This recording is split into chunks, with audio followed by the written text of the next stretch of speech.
Hello everybody and welcome back. My name is Winback, and on today's episode we're going to be playing the recently nerfed Imperius. And this character, I do not think we'll see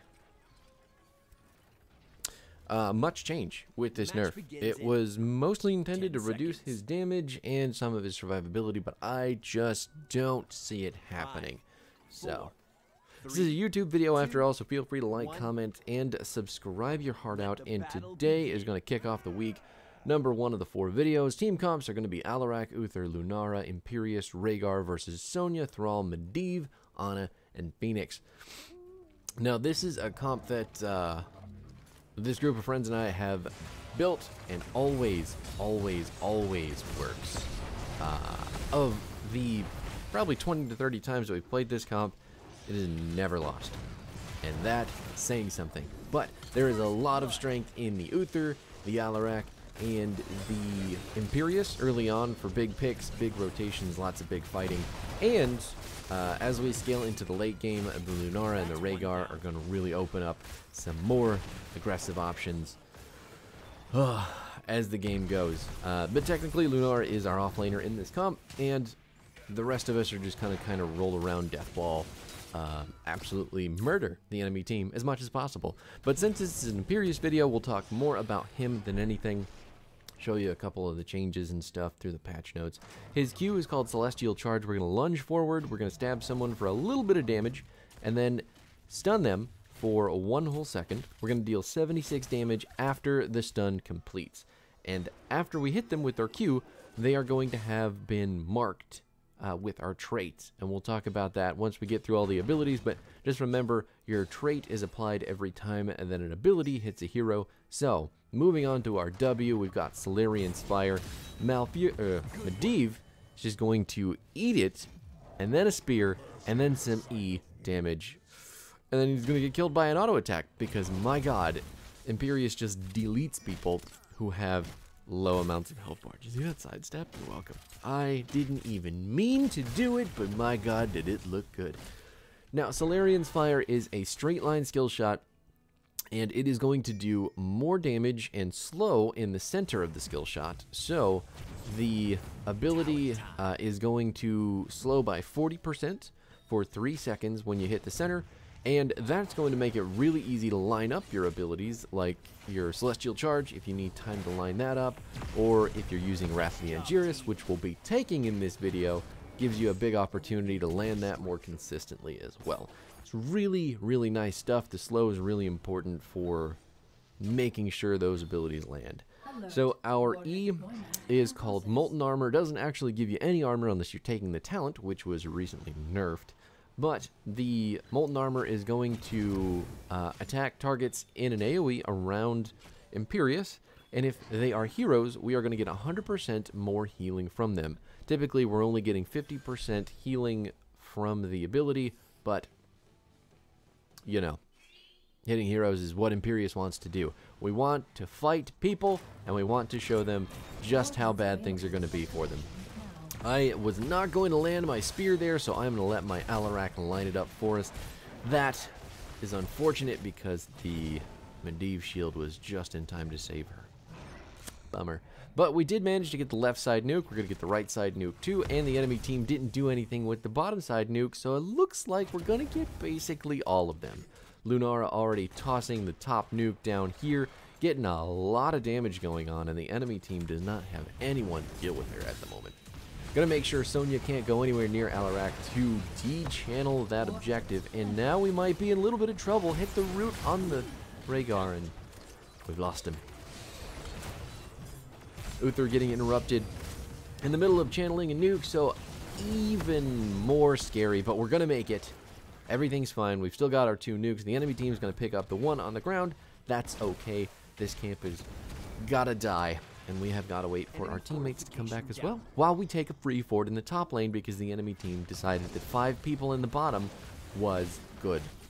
He can never use that nuke while we're around. We have so much shit to interrupt him and kill him immediately that it's just extremely scary. Phoenix is going to warp away. We can't do anything with that damage, so that's a little bit sad. That does lead me into our trait. So our trait is going to apply a mark with every ability. Medivh, my man, if you're going to save somebody, don't walk directly into the fire that you have just tried to extinguish. We all hate you, and we all want to kill you. So, just, you're welcome. So our trait is called Valorous Brand. And every time that we use an ability on a character, it's going to put a mark on the target up to, well, you get one per ability. So your E can drop multiple marks, but your Q and your W can only do one. And then when you auto-attack a character with a mark, depending on how many marks they have, your auto-attacks are going to do anywhere from 20 to 60% more damage. And they're going to heal you for a flat amount, 107 at the level 9 mark. So that's about 300 and some change in healing if you hit a person that has 3 marks on them, which is really nutty, considering that Molten Armor also gives you a stupid amount of healing. Ooh. But all that being said, that's where a lot of your damage comes from. Your Q does a lot of damage, your whole combo does a lot of damage, but there's a lot of different things that you can do with Imperius, depending on the situation, to kind of free up your buttons, your abilities, your damage itself. So it's a really versatile character in killing heroes, but really, really, really shitty wave clear. So if you're picking him, remember that you probably can't offlane, and you really want to be with your team as much as possible. Just taking a casual 45% of the Sonya's health bar with one combo there, really good stuff. But anyway, we do need to... We're just gonna miss our ultimate. It's fine. I didn't want to use it anyway. I don't need it. I'm joking. We're actually going to run up here, Divine Storm the shit out of these two, Celestial Charge them into Oblivion, and then make sure that Alarak has all of the sadism possible. Because fuck those guys. I wanted to ult someone. So Wrath of the Angiris is the fun ult of the two. And considering that Angelic Armaments got a little bit of a nerf, which we can check out right now, Angelic Armaments got its shield amount reduced by 150. And that is a significant reduction in the healing that the ability provides. So, when you're playing with this character, just remember that shield is not going to save you as often as it did before. So we can go back to that boss. The Wrath of the Angiris, though, is a straight line skill shot. It has a 0.75 second wind-up channel to it, which is really unfortunate. But once you get the dash itself going, you are completely unstoppable. So when you dash, you're going to latch onto someone. If you hit a hero, yank them up into the sky, and then you are going to direct them back down, stunning them for 1 second and dealing 578 damage at level 11. I don't know what Sonya is doing that far up while none of us are on the map, so it looks like she's just going to eat a Lunara Spear and regret her life choices. Now,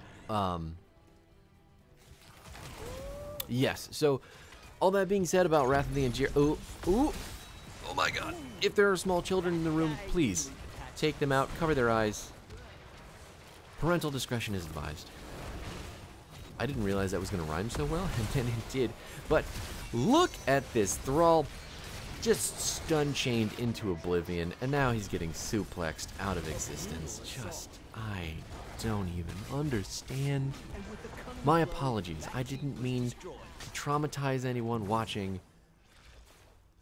but he got deleted.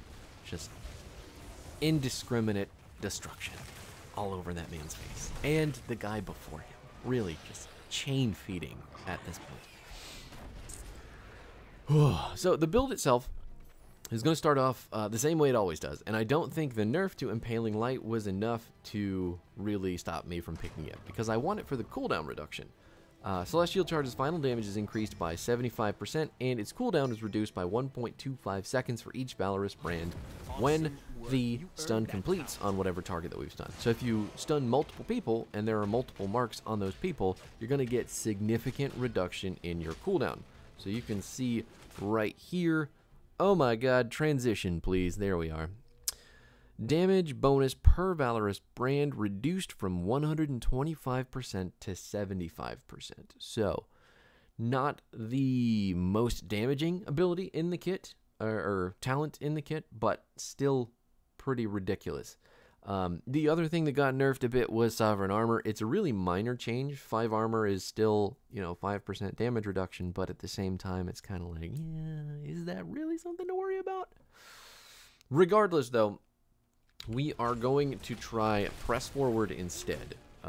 Press Forward isn't necessarily a bad ability, but you do have to have globes to make it work, so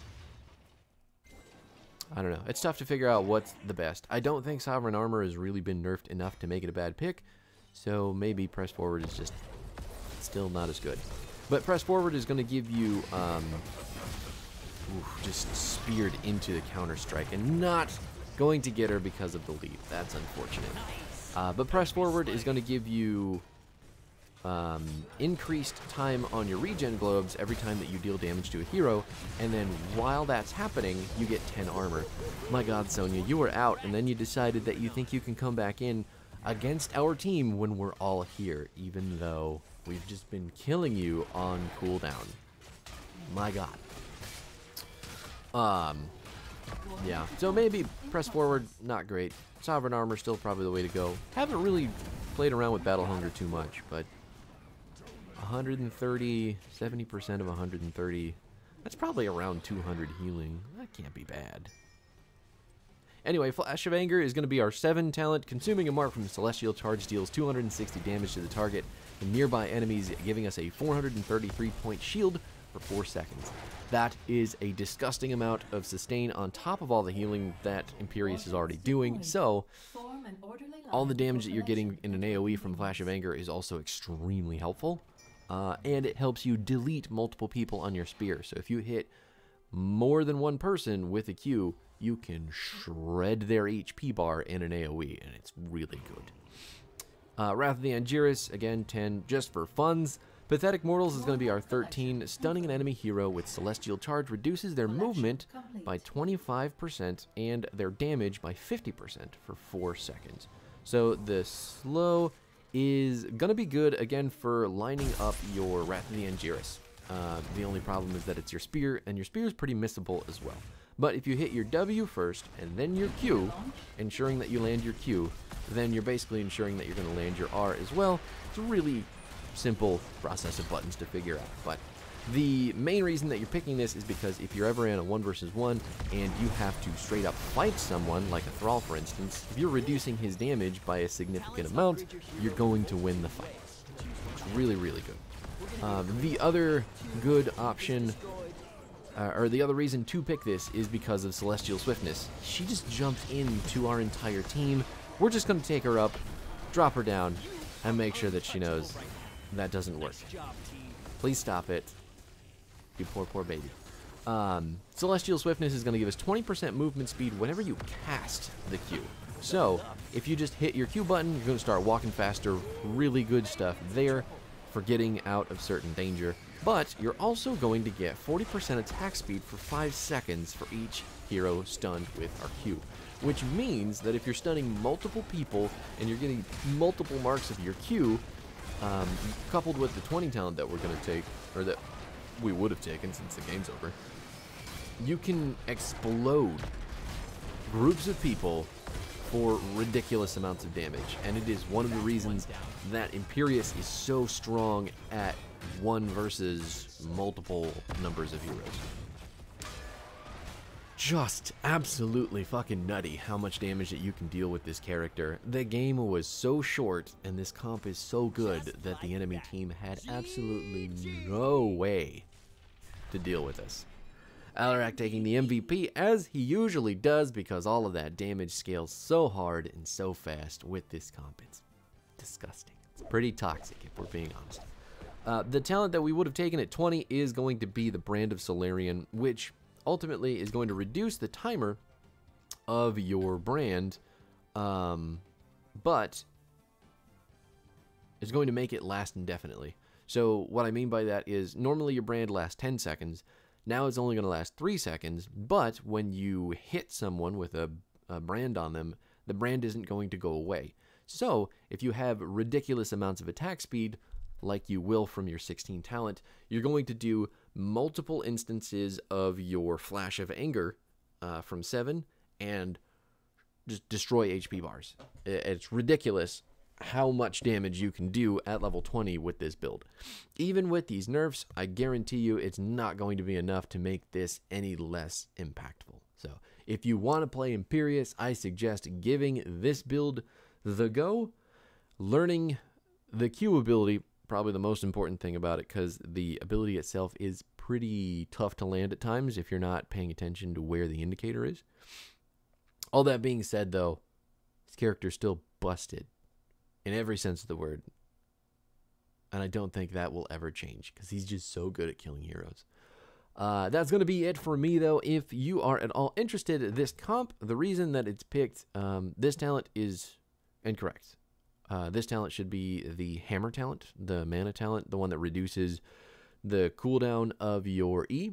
And what that's going to do is actually, when we get Bloodlust, when you're playing as Uther and you get Bloodlust, all those auto attacks are going to make you able to hammer so fucking stupidly often, on top of Benediction, which also, you need Benediction for this build.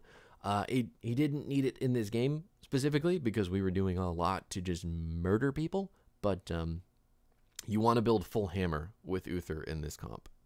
Full D-Storm at 20, and then Hammer Quest at 1, and then Benediction at 16. You can stun lock someone until your entire team can kill them. So it's ridiculously strong. Obviously, we didn't need it per se, but that's typically what you go for. Anyway, thanks so much for hanging out. I will be back tomorrow. I believe Beetle Builds is on deck for tomorrow, so I will see you guys there with the Nubarak. Have yourself a fantastic day. Goodbye.